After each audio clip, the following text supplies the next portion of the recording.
دنیا بڑی ظالم ہے بھائی، یہ تو یقین ہی نہیں کرتی، ساری عمر گزر جاتی ہے ہماری دنیا کو یہ یقین دلانے کے لیے کہ یار ہم اچھے لوگ ہیں،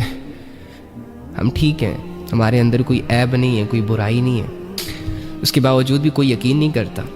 جس کا جب دل چاہتا ہے ظلم کر کے چلا جاتا ہے، جس کا جب دل چاہتا ہے تھپڑ مار کے چلا جاتا ہے، جس کا جب دل چاہتا ہے یوز کر کے چلا جاتا ہے، جس کا جب دل چاہتا ہے توڑ دیتا ہے یار۔ لیکن اللہ تو کہہ رہا ہے وَهُوَ عَلِيمٌ بِذَاتِ الصُّدُورِ، تیرے دل کے بھیدوں کو جانتا ہوں، کوئی ضرورت نہیں ہے مجھے بتانے کے لیے کہ تم کیسے ہو،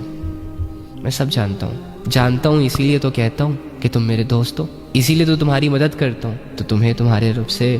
اچھا کوئی نہیں جانتا۔ اپنے اللہ کے ساتھ رہو، محبت کرو اس سے، گہری محبت، لٹا دو اپنا سب کچھ اپنے رب پر۔ یہ گناہوں کو چھوڑنا تو بہت چھوٹی بات ہونی چاہیے، یہ تو انسان شرم و حیا میں چھوڑ دیتا ہے کہ اللہ تو مجھے اتنا سب کچھ دے رہا ہے، آپ میری اتنی کیئر کرتے ہو، بدلے میں اگر میں یہ گناہ نہ چھوڑوں تو کیا فائدہ میری بندگی کا، کیا فائدہ اس دعوے کا جو میں نے کر رکھا ہے کہ اللہ میں اپنی جان بھی آپ کو دوں گا۔ یہ دو چار بے حیائیاں جو ہم موبائلوں کے ذریعے سے اور چوک چوراہوں میں کر لیتے ہیں، ان کو اللہ کے لیے چھوڑنا